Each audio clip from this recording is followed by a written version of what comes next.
Burn-in is an easy one-line phrase that some audiophiles throw around when people say they do not like the sound of a particular set of headphones. In fact, burn-in is mentioned for completely digital devices such as DACs, which seem rather spurious. I recently reviewed the Dan Clark Aeon 2 Closed. I found it was a decent headphone with minor issues. Indeed, I specifically said that the Aeon's shortcomings were overshadowed by its achievements.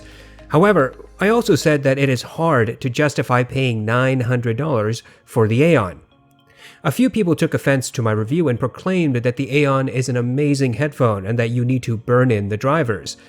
Well, let's put the claim to the test as best as we can. Does the Aeon 2 Closed change in performance after a burn-in period?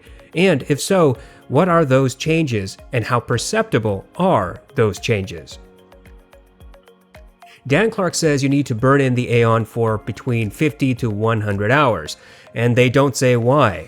They do not say what differences, if any, you should hear. They do not tell you how you should conduct the burn-in. That is, should you use a desktop amplifier or a portable device? Should you use white or pink noise or merely play music? Should you play the sounds non-stop for 50 to 100 hours or do it in short intervals? What volume should the headphones be when burning in? These are all relevant questions that Dan Clark should have addressed. However, their failure to do this is completely normal for audio gear companies. Of course, there are suggestions on forums, some contradictory, some repetitive, and some nonsensical. Consequently, because Dan Clark does not provide details and there are competing beliefs about how burn-in should be conducted, we will resort to the most reasonable and logical methodology available. The following parameters will be used. We will use the same amp and DAC for the entirety of the test. We will play the same music pre- and post-burn-in. We will adjust the headphones for proper fitting at the beginning and not alter that adjustment thereafter. We will use the stock cable and ear pads. We will use a combination of my test playlist, pink noise, white noise, and random music during the burn-in period. We will conduct the burn-in process with the volume set to the most comfortable listening volume. We will burn in the headphones non-stop for 100 hours. And we will listen to the headphones for the initial sound impression and not listen again until the 100-hour burn-in period has expired.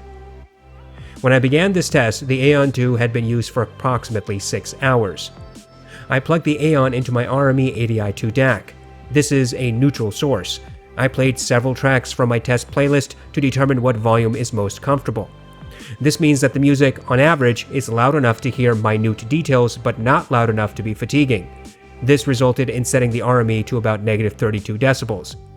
I used an iPhone decibel meter to give an unscientific, barely reliable reading of volume.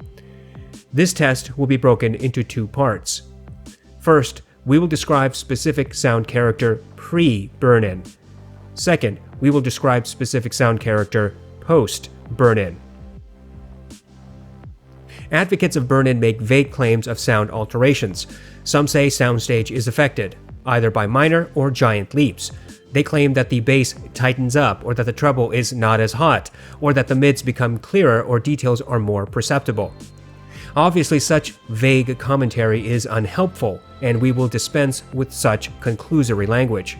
For the initial listening pre-burn-in, I decided to focus on the following attributes using the following music.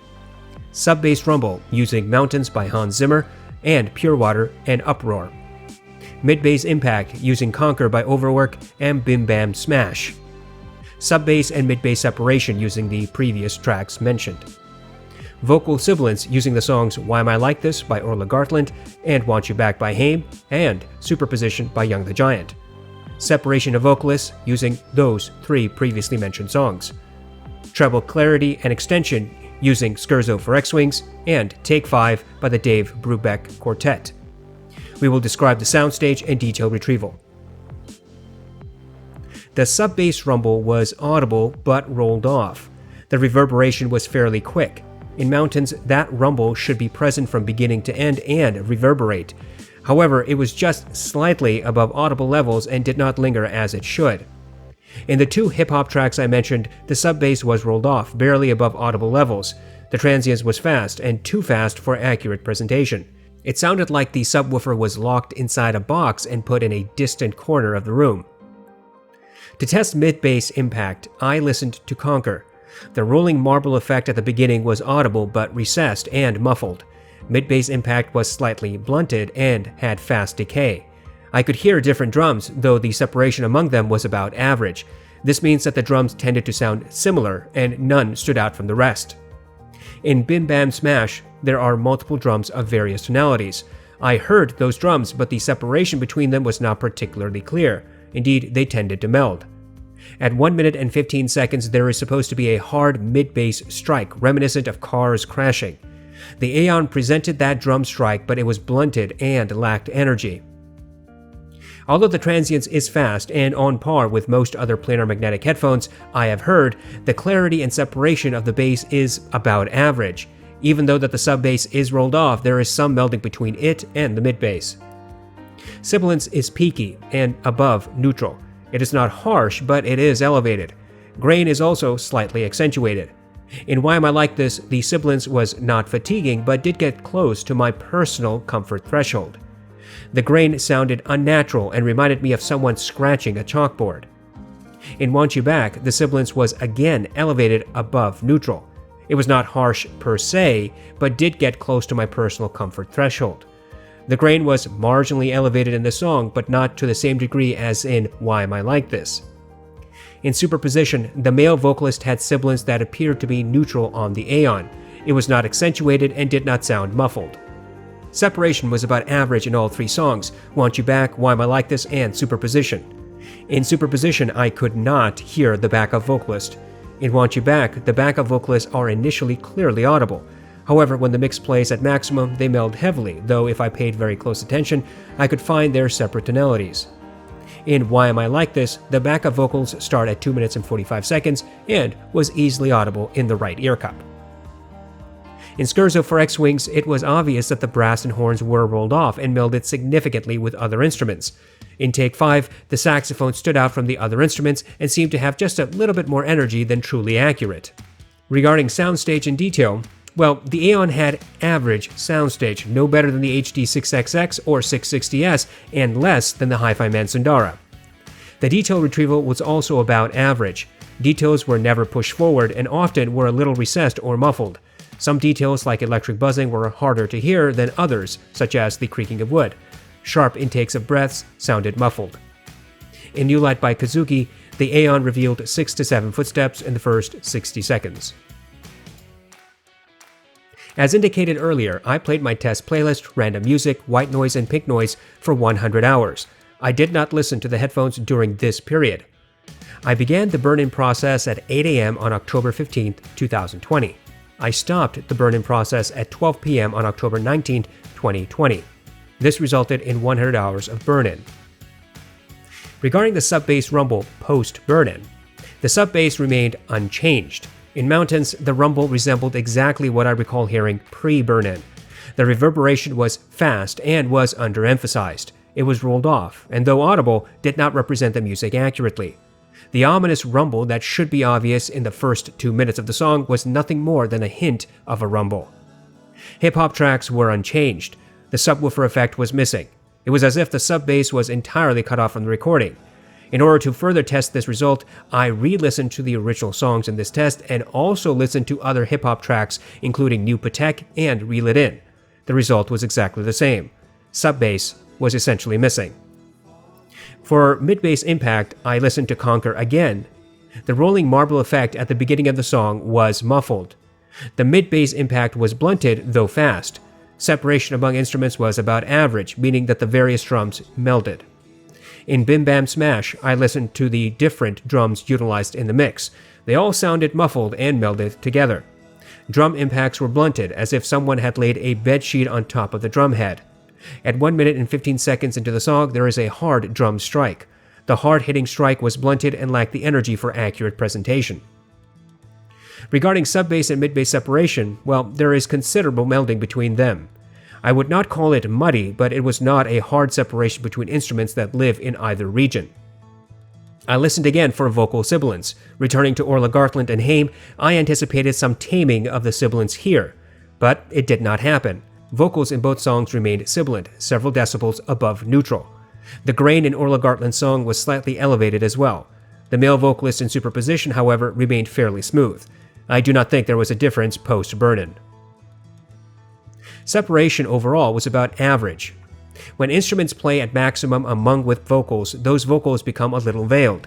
If you pay very close attention, you may be able to pick out the differences among multiple vocalists, but not in every song. Regardless, separation seemed the same as before.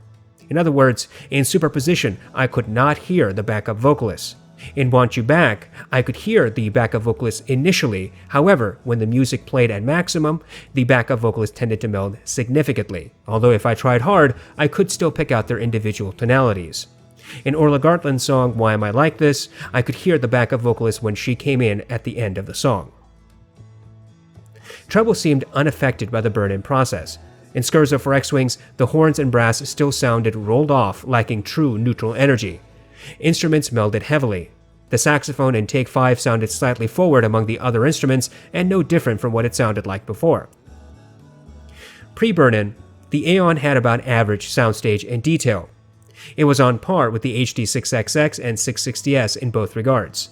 Electric buzzing was a little difficult to hear, the creaking of wood was easily audible, and sharp intakes of breath seemed muffled. All of this was the same result post-burn-in. When I listened to New Light, I again heard 6 to 7 footsteps.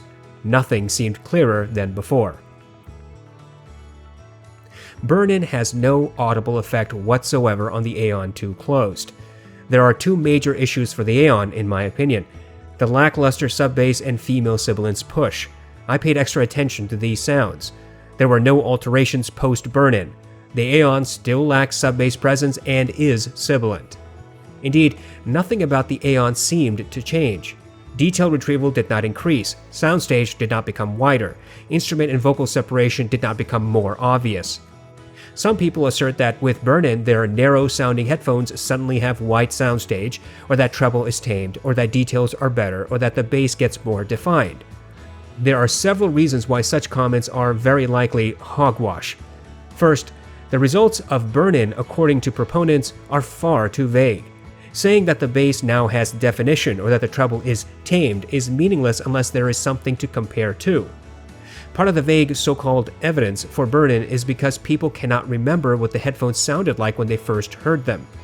Failure to set out strict testing parameters means whatever alleged alterations you hear are meritless because you cannot properly diagnose where the alterations have come from.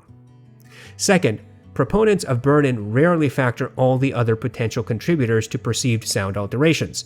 Indeed, they often make an emphatic statement that burn-in totally works, without justifying how they can negate earpads, music volume, headphone placement, and your gradual acceptance of the sound signature. Third, proponents of burn-in tend to make grandiose statements that the headphones have made dramatic changes because of burn-in. This is hard to believe. A headphone with narrow soundstage never suddenly becomes wide-sounding because of burn-in. Earpad changes will have noticeable influence, but burn-in alone has never been a proven method. Consequently, drastic changes in sound signature are markers for false results. Fourth, proponents of burn-in rarely provide methodical testing. Indeed, among the comments I have read, those who propose burn-in tend to say that they love their headphones, which is cognitive bias that immediately renders their conclusory opinions that much harder to accept. Frankly, I do not think that there is any harm in someone thinking burn-in might affect their headphones. This myth does not cost anyone more money, but does cost time. And unbeknownst to the user, someone who tries burn-in might actually end up enjoying their gear more. Indeed, gradual earpad usage and wear will affect how the sound hits your ears, or you might become accustomed to the headphone sound signature, or you might find genres that pair quite well with your headphones, or you might begin to appreciate the things the headphone does correctly, which outshine the things that the headphone does poorly. But that is true for any piece of gear, and not an effect of using the drivers for 100 hours. That suggestion alone is unsupported. Think about it. You probably have a pair of headphones that you have used for well over 100 hours. Do you think that your headphones have changed sound signature dramatically? Do you remember how those headphones sounded with specific tracks in the first hour of usage? Assuming you recall what the headphones sounded like when they were first brand new, did they jump up the scale in soundstage or clarity or bass after 100 hours? I suspect that if you are honest, then you will concede that you have no idea what the original sound was. You may say that you have come to enjoy your headphones over time, and that is a completely legitimate statement to make. Moreover, I find it rather insidious for manufacturers to say that their customers should use headphones for 100 or 150 or 200 hours before passing judgment. I did not listen to the Aeon for 4 days as they burned in.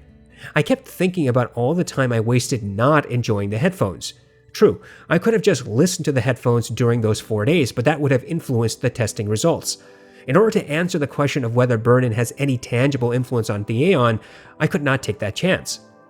But let us assume you simply want to give the headphones 100 hours of casual listening before deciding what to do. Depending on how often you use the headphones, this could be a week's worth of listening or up to a month. And during that time, the clock to return the product for refund ticks by. Depending on where you bought your headphones, you may not be able to return them if you use a casual approach to burn-in testing, or you might be subject to a restocking fee. I think it is unforgivable for manufacturers to suggest burn-in. If these manufacturers think their headphones will change sound signature because of this, then they should burn in the drivers before the headphones are shipped. The end user should not have to do this. The fact that companies refuse to burn in their drivers is a telltale sign they simply want us to acclimate to the headphones. Ultimately, I think if you dislike the sound signature of headphones out of the box, then you should return them or sell them. In the dozens and dozens of headphones I have used, I have never once experienced anything remotely like burn-in effect, at least not consciously. As for the Aeon 2 closed, I think if you like the sound signature from hour 1, then you will keep liking it in hour 100. If you dislike the sound, then 100 hours is not going to do anything to alter that perception. Earpad wear and placement and music pairing will have a more significant effect, and I would suggest you concentrate on those elements rather than wasting time on burn-in. Finally, I believe you should review actual tests and measurements about burn-in. Artings.com has measurements and tests on this subject. I highly recommend you read it, then do more research outside of forums. Although I cannot conclude that no headphone in the world is affected by burn-in, I can say it has not noticeably affected any headphone that I have ever used. Combined with trustworthy measurements and tests, and in light of the vague, ostentatious claims by proponents of burn-in, I'm fairly comfortable saying that burn-in is a myth.